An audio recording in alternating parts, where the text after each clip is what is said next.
என்னது உங்க பில்டிங்ல பாம்பு பிளாஸ்ட் பண்ணிட்டாங்களா? என்னடா சொல்ற? நல்ல வேளா நீ அண்டர் கிரவுண்ட்ல இருந்ததால் தப்பிச்சிட்ட. பில்டிங்ல இருக்காத மாப்ள, வெளியே வந்து. இன்னும் கொஞ்சம் தள்ளி விழுந்திருந்தா எங்க பில்டிங்ல பட்டிருக்குமேடா. நான் பில்டிங் டாப் ஃப்ளோர்ல இருக்கேன்டா. ரொம்ப பயமா இருக்குடா. சேஃப்டியா வெட்ட வெளியான ஏரியாலே இருடா. இப்போ நானும் கீழே இறங்கிறேன்டா. ஃபோனை வச்சிடறேன்டா. என்ன அப்பா ஃபோன் அடிக்கிறாரு? சரி நம்ம கீழே போயிட்டு ஃபோன் அடிப்போம். சரி அப்பாவுக்கு ஃபோன் பண்ணுவோம். ஹலோ டே தம்பி, என்னடா நியூஸ் சேனல்ல என்னென்னமோ சொல்றாங்க. அதெல்லாம் கேட்கும்போது எனக்கு பக்கு பக்குன்னு இருக்குடா. நீ என்னடா பண்ற? எப்படா இருக்கு? சேஃப்டியா இருக்கியாடா? அப்பா ஒன்றும் இல்லைப்பா, இங்கே ஒன்றும் இல்லை. பக்கத்து ஏரியாவில் தான்ப்பா பாம்பு பிளாஸ்ட் பண்ணிட்டு இருக்காங்க. அதுக்கும் இப்போ நான் தங்கியிருக்கிற ஏரியாவுக்கும் ரொம்ப டிஸ்டன்ஸ் இருக்குப்பா.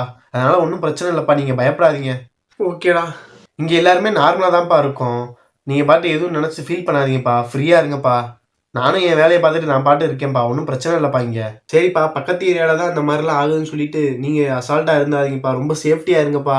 வெளியூருக்குலாம் போய் வேலை பார்க்காதுன்னு சொன்னேன், கேட்டியாப்பா? நம்ம ஊர்லேயே நீ வேலை பார்த்துருக்கலாம். என்னப்பா நீங்களே இப்படி சொல்கிறீங்க?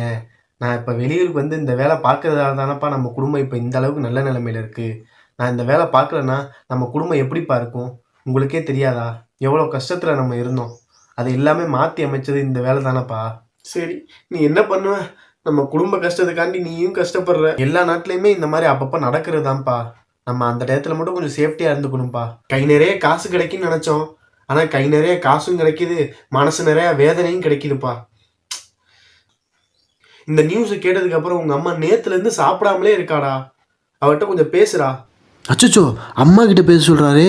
அம்மா கிட்ட பேசினா என்னோட குரலை வச்சே அவங்க கண்டுபிடிச்சிருவாங்களே. வேணாம், அவங்க தெரிஞ்ச ரொம்ப கஷ்டப்படுவாங்க. இல்லைப்பா இல்லைப்பா, எனக்கு கொஞ்சம் வேலை இருக்குப்பா. சரிப்பா, இந்த பிரச்சனை முடிகிற வரைக்கும் உன்னால் முடிஞ்ச அளவு உனக்கு ஃப்ரீயாக இருக்கிற இடத்துல ஃபுல்லாக எங்களுக்கு கால் பண்ணி பேசுப்பா. அப்படி பண்ணாதான்ப்பா நாங்களும் நிம்மதியாக இருப்போம். நீ நல்லா இருந்தால் தான் நாங்களும் நிம்மதியாக இருக்க முடியும்ப்பா. புரிஞ்சுக்கோப்பா. நான் அப்புறம் பேசுகிறேன்ப்பா, கோச்சுக்காதீங்கப்பா. அப்புறம் பேசுறியாப்பா? ஆமாப்பா, அப்புறம் பேசுகிறேன்ப்பா. என்னப்பா எதுவும் பிரச்சனையாப்பா? இல்லைப்பா, இந்த மேனேஜர் சார் ஃபோன் பண்ணியிருந்தாருப்பா. சரிப்பா சரிப்பா சரி. நான் உங்களுக்கு ஃப்ரீ ஆகிட்டு கூப்பிட்றேன்ப்பா. ஓகேப்பா. ரைட்ரா, சூப்பர்ரா. இப்பதான்டா ஜாலியா இருக்கு. இந்த விஷயத்த அப்பாட்ட சொல்லிடுவோம். என்ன மறுபடியும் பையன் ஃபோன் அடிக்கிறான்? சொல்லுப்பா. அப்பா, இந்த போரை நிறுத்திட்டாங்கப்பா. இப்போதைக்கு அமைதியாக பேச்சுவார்த்தை நடத்துகிற மாதிரி சொல்லிட்டாங்கப்பா. இனிமே இந்த பிரச்சனைலாம் எதுவுமே இருக்காதுப்பா. பிரச்சனைலாம் முடிஞ்சாப்பா? ரொம்ப சந்தோஷம்ப்பா. இனிமே தான்ப்பா நாங்கள் மூச்சே விடுவோம். சூப்பர்ப்பா. இப்படியே எல்லாருமே அமைதியாக இருந்தால் நம்ம நாடு சூப்பராக இருக்கும். நம்ம நாட்டு மக்கள் எல்லாருமே நல்லா இருப்பாங்களே. ஏன் தான் அப்படி பண்ணுறாங்களோ தெரியலை. சரிப்பா, நீ உன் வேலையை பாருப்பா. கரெக்டாக டயத்துக்கு சாப்பிட்டுக்கப்பா. கரெக்டாக வேலைக்கு போயிட்டு வந்து டயத்துக்கு சாப்பிட்டு உடம்ப தெம்பா வச்சுக்கப்பா. அதுதான்ப்பா நமக்கு முக்கியம். பணம் காசெல்லாம் அடுத்து தான்ப்பா. ஓகேப்பா ஓகேப்பா. சரிப்பா, இனிமேலாச்சும் நீங்கள் நிம்மதியாக இருங்கப்பா. கரெக்டாக ரெஸ்ட் எடுங்க, கரெக்டாக சாப்பிடுங்க, டேப்லெட்லாம் எடுத்துக்கங்கப்பா. அம்மாட்டையே சொல்லிடுங்கப்பா. நீங்கள் பாட்டு ஃப்ரீயாக இருந்தால் தான் நானும் இங்கே ஃப்ரீயாக வேலை பார்க்க முடியும்ப்பா. சரிப்பா சரிப்பா, வச்சுறேன்ப்பா. இப்போ எனக்கு கொஞ்சம் வேலை இருக்குப்பா. சரி ஓகேப்பா, வச்சுறேன். ம்.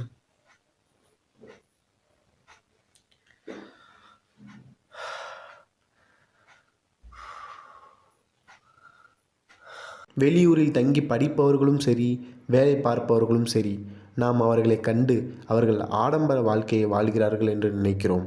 ஆனால் அவர்கள் இத்தகைய சவால்களை சந்தித்து கொண்டிருக்கிறார்கள். எல்லா நண்பர்களும் இதே போல சிரமங்களை சந்தித்து கொண்டிருக்கிறார்கள் என்று கூறவில்லை. ஆனால் தன்னுடைய குடும்பத்திற்காக தன்னுடைய கனவுகளை சுமந்து கொண்டு இத்தகைய சவால்களை சந்தித்து கொண்டு வாழும் ஒவ்வொரு நண்பர்களுக்கும் என்னுடைய சலாம்.